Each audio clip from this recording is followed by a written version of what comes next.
Good afternoon. Today, the Supreme Court heard arguments in a case that could strike down the Affordable Care Act in its entirety. If the Supreme Court agrees with the opponents of the act, their decision could take health care away from 20 million Americans. It could take away protections from more than 100 million people with pre-existing conditions in our country and hurt the millions of Americans who have come to rely on the Affordable Care Act. Getting rid of the Affordable Care Act will take us backward to a time when people could charge a woman more for her health care than they could charge a man, simply because she's a woman. To a time when pregnancy could be considered a pre-existing condition. It will take away free birth control and contraceptive coverage for women. This is all happening at a moment when our country is suffering through a pandemic that has claimed more than 238,000 lives. And we all know that if the Affordable Care Act is struck down, communities of color would be hit particularly hard: Black, Asian, Hispanic, and Native American, because they are at a greater risk of pre-existing conditions, from asthma to diabetes to lupus. And they are also 3 times as likely to contract COVID-19 and twice as likely to die as others. Now, I know we all know that we just had an election in America, an election where health care was very much on the ballot. Our country had a clear choice in this election. Each and every vote for Joe Biden was a statement that health care in America should be a right and not a privilege. Each and every vote for Joe Biden was a vote to protect and expand the Affordable Care Act, not to tear it away in the midst of a global pandemic. And Joe Biden won the election decisively, with more votes than have ever been cast in American history. It amounts to 75 million voices and counting, calling on the Supreme Court to see this case for what it is: a blatant attempt to overturn the will of the people. And the President-elect and I cannot let that happen. And now it is my honor to introduce President-elect Joe Biden.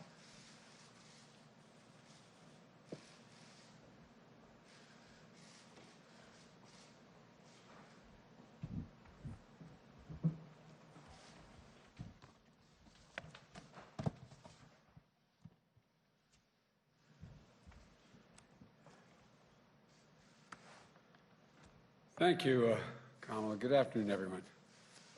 This morning, as was stated, the United States Supreme Court heard oral arguments on the case of grave importance to the American people. This case represents the latest attempt by the far-right ideologues to do what they've been repeatedly failed to do for a long time. In the courts, in the Congress, in the court of public opinion, over the last decade, to eliminate the entirety of the Affordable Care Act. Twice already, the Supreme Court has upheld the landmark law, in 2012 and again in 2015. And the Congress, expressing the popular will of the American people on a bipartisan basis, has rejected numerous attempts, numerous efforts by President Trump to erase the law as well. Now, in the middle of a deadly pandemic that has infected more than 10 million Americans, nearly 1 in every 32 Americans, often with devastating consequences to their health. These ideologues are once again trying to strip health coverage away from the American people. The goal of the outgoing administration is clear from the brief they filed in the Supreme Court. It asserts, and I quote, "The entire ACA thus must fall," end of quote. Now, I'm not naive about the fact that health care is an issue that has divided Americans in the past. But the truth is, the American people are more united on this issue today than they are divided. Recently, as last month, a leading survey found that American people want to keep the Affordable Care Act in place by an overwhelming margin of 58% to 36%.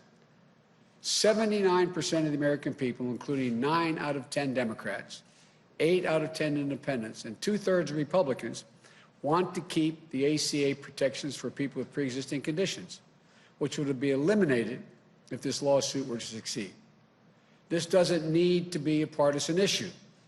It's a human issue. It affects every single American family.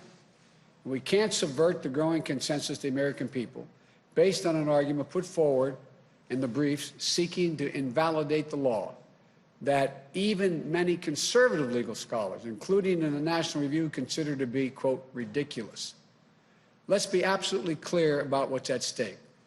The consequences of the Trump administration's argument are not academic or an abstraction. For many Americans, they are a matter of life and death in a literal sense. This argument will determine whether health care coverage of more than 20 million Americans who acquired it under the Affordable Care Act will be ripped away in the middle of the nation's worst pandemic in a century. Over 100 million people, as the Vice President-elect pointed out, over 100 million people with pre-existing conditions like asthma, diabetes, cancer, could once again be denied coverage, whether complications from COVID-19 like lung scarring and heart damage will be the next flood of pre-existing conditions that can be used as an excuse to jack up premiums or deny coverage altogether. For millions of survivors who have struggled, won, and fought the coronavirus, fought against the loss of their life.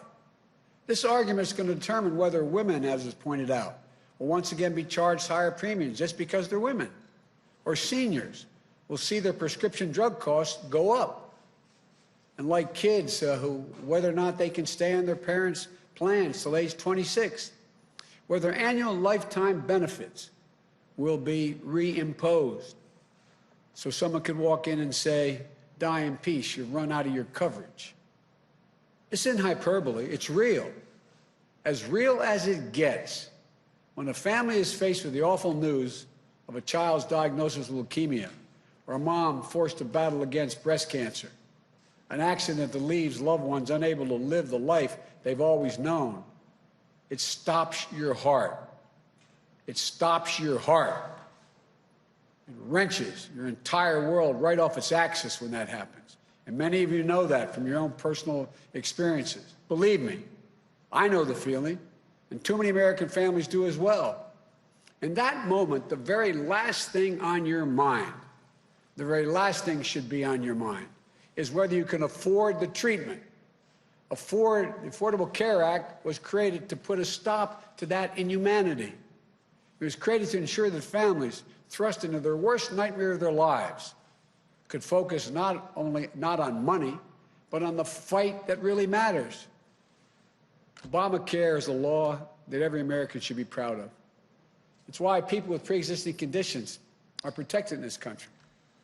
It's a law that delivered vital coverage, as I said before, for 20 million Americans who did not have coverage. It's a law that reduced prescription drug price costs for nearly 12 million seniors. It's a law that saved lives and spared countless families from financial ruin. So this effort to bypass the will of the American people, the verdict of the courts in the past, the judgments of Congress, in my view, is simply cruel and needlessly divisive. Regardless of the outcome of this case, I promise you this: beginning on January 20th, the Vice President-elect Harris and I, we're going to do everything in our power to ease the burden of health care on you and your families. I promise you that. As I said, I will protect your health care like as with my own family.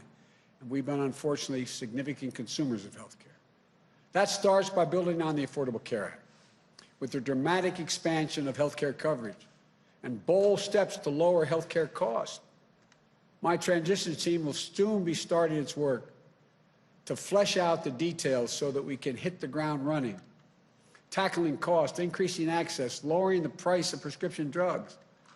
Families are reeling right now, particularly the reporters in this room and others listening. You've interviewed a lot of these people around the country as you've gone all over the world, all over the country. Enduring illnesses, faced with risky choices, losing their employer plans in droves. Already 10 million have already lost their employer plans. They need a lifeline, and they need it now. they should have to hold their breath. They shouldn't be in that position, waiting to see if the Supreme Court is going to wrench away the peace of mind they've come to now rely on. So we're going to get right to work, I promise you, addressing the issues that families are talking about around their kitchen tables this morning, making sure that they can get in bed tonight with the peace of mind that they deserve, and fulfilling our moral obligation to ensure that here in America, health care is a right for all, not a privilege for a few. So come January, we're going to work quickly with the Congress to dramatically ramp up health care protections, get Americans universal coverage, lower health care costs as soon as humanly possible. That's the promise I make to you. We're going to fight for your family's health coverage the same way we fight for our own family's health coverage. We want every single American to know, if you're sick, if you're struggling, if you're worried about how you're going to get going to get through the day, we will not abandon you. That is a promise. We'll not leave you to face these challenges alone. We're going to get through this. We're going to get through it together. And we're going to build a health care system that puts you and your families first, and that every American can be proud of. I want to thank you all for listening. May God bless you. May God keep you safe in this COVID environment, and may God protect our troops. Now I'm told that we're going to have, we're going to take 5 questions or thereabout? Okay. Thank you, Mr. President-elect. During the campaign, you said you were not naive about how difficult it would be to unite the country. It's now 3 days after you were projected as the president-elect. The president himself says he has won this election. His own administration has not moved forward to give you access to what you need to do to begin the work of your transition. Just a few minutes ago, the Secretary of State, when asked if he would cooperate with a smooth transition, he said there will be a smooth transition to a second Trump administration. I wonder if you have a message for the president who may well be watching right now, and how do you expect to be able to work with Republicans when so many have thus far refused to even acknowledge your victory? Well, first of all, we are already beginning the transition. We're well underway. And the ability for the administration in any way by failure to recognize this our win does not change the dynamic at all in what we're able to do. We've announced yesterday, as you know, the health group that we put together today. We're going to be moving along in a consistent manner, putting together our administration, the White House, and reviewing who we're going to pick for the cabinet positions. And nothing's going to stop that. And so I'm confident that the fact that they're not willing to acknowledge we won at this point is not of much consequence in our planning and what we're able to do between now and January 20th. You have a response to Secretary Pompeo, and I also wonder, you warned during the campaign that as the walls closed in on the president, he would behave more erratically. Yesterday, he fired his defense secretary on Twitter. Are you worried that he's disabling the government? And what are you saying to the world leaders who are calling you at this point about the situation here? Well, first of all, I'm letting them know that America's back. We're going to be back in the game. It's not American alone. Number one, I've had the opportunity to speak with now 6 world leaders. And the response has been very fulsome, energetic, and they're all looking forward to being able to, from Great Britain to France, to Germany, to Canada, et cetera, and Ireland. So I feel good about the ability to. I said when we announced that the next president is going to inherit a divided country and a world in disarray.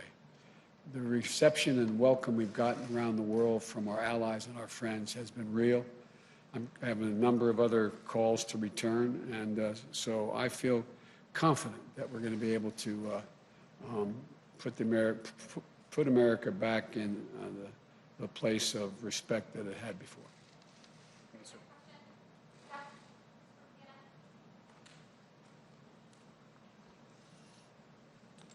Mr. President-elect, Senate Majority Leader Mitch McConnell has suggested today that he may not recognize the outcome of this election until the Electoral College meets next month. Have you spoken to your longtime friend in the Senate, Mr. McConnell, and what do you make of his specific comments over the last 24 hours?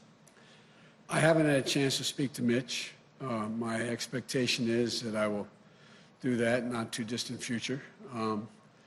I think that the whole Republican Party has been put in a position, with a few notable exceptions, of being mildly intimidated by the sitting president. But there's only one president at a time. He's president. We're going to have the Electoral College will be making their judgment in December. It'll be announced in early January. But in the meantime, I hope to get a chance to speak to Mitch. If I could follow up, without transition funding, will you be able to go through with a proper transition that's needed?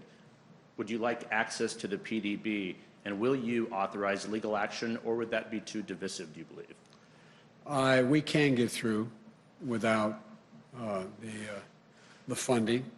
We're in a position that we feel very good about. There's nothing that slows up our efforts to put things together. Obviously, the PDB would be useful, but it's not necessary. I'm not the sitting president now. And so we don't see anything that's slowing us down, quite frankly. Thank you.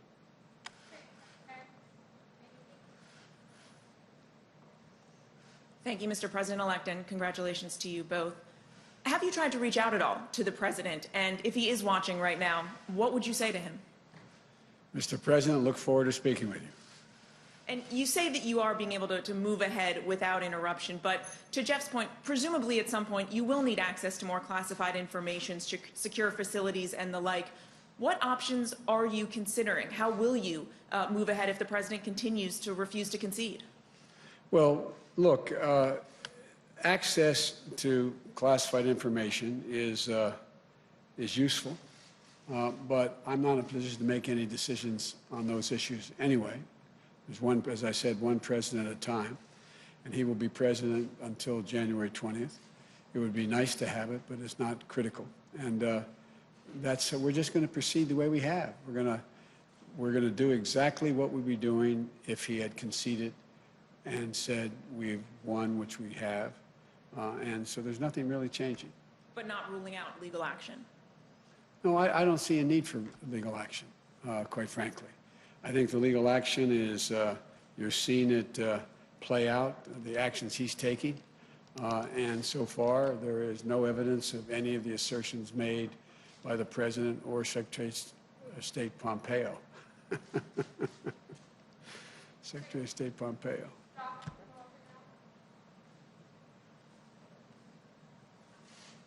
Thank you, Mr. President-elect. Democrats are on track to lose a handful of seats in the House of Representatives. That could make it harder to pass legislation with just Democratic votes. And I'm just curious, how does that impact your plans for what priorities you think you can get through this Congress, especially if the Senate remains in GOP control? And during the lame duck, will you be coordinating with Speaker Pelosi on how she should be negotiating with Republicans? Well, I've spoken to the leader, and I've spoken to the minority leader in the House. And one of the urgent things that need to be done is people need relief right now. Right now. Small businesses, people who are about to be evicted from their homes because they can't pay their mortgage, unemployment insurance. You know, what's going to happen is you're going to see what people don't realize is the failure to provide state and local assistance. You're going to see police officers, firefighters, first responders laid off. And I think the pressure is going to build. But the fact is that I would hope that the president at least has the sensitivity and knowledge to know that a lot of people are in real trouble right now, between now and the time we get elected, till we get sworn in. And so it's my hope and expectation. I'm sure that the majority leader, the Speaker of the House, as well as the minority leader, are working right now into the priorities they have laid out. But do you plan to be active in those negotiations, working with Speaker Pelosi to represent Democrats in the table? Well, we've been talking, and they know my views, and I support what they're doing. And then my second question was about the Senate. Do you plan to campaign in Georgia before your inauguration to help Democrats in the 2 runoff races there as they try to flip the Senate? And how important is a Democratic-held Senate to your agenda? Well, obviously, it'd be much better if we had a tie in the Senate, which means that this vice president become incredibly important beyond what she already is. But we're going to do anything we can that they think we can do to help. And does the Democratic Senate help your cabinet chances? Does that change how you consider who you nominate to cabinet posts? No, I don't think so. I take McConnell at his word. I understand he said that he will make it clear who he's prepared to support and not support, and that's a negotiation that I'm sure we'll have. Look, one of the things that I would do as president-elect and when I become president is lay out to the Republicans as well as the Democrats who we intend to name for each cabinet position. I hope we're able to be in a position to let people know at least a couple that we want before Thanksgiving, and we'll just work this out. Look, I am not a pessimist, as you know, and I think there are enough Republicans who have already spoken out, but I think there will be many more, not many more, there'll be a larger number once the election is declared and I'm sworn in to be able to get things done. I think they understand. For example, I can't imagine there not being a willingness on the part of Republicans. There's going to be significant pressure to deal with health care. Their own constituencies are in that position. So I'm not, I think we can get a lot done. Thank you. And one last question from Meredith in the newsroom. Sir, what do you say to the Americans that are anxious over the fact that President Trump has yet to concede and what that might mean for the country? Well, I just think it's an embarrassment, quite frankly. The only thing that, how can I say this tactfully? I think it will not help the president's legacy. I think that I know from my discussions with foreign leaders thus far that they are hopeful that the United States democratic institutions are viewed once again as being strong and enduring. But I think at the end of the day, you know, it's all going to come to fruition on January 20th. And between now and then, my hope and expectation is that the American people do know and do understand that there has been a transition. Even among Republicans who are people who voted for the president, I understand the sense of loss. I get that. But I think the majority of the people who voted for the president, a lot voted for him, a significantly smaller number, but a lot voted for him. I think they understand that we have to come together. I think they're ready to unite, and I believe we can pull the country out of this bitter politics that we've seen for the last 5, 6, 7 years. And just to follow up on a previous question, how do you expect to work with Republicans if they won't even acknowledge you as president-elect? They will. They will. Thank you all so very much. Thank you.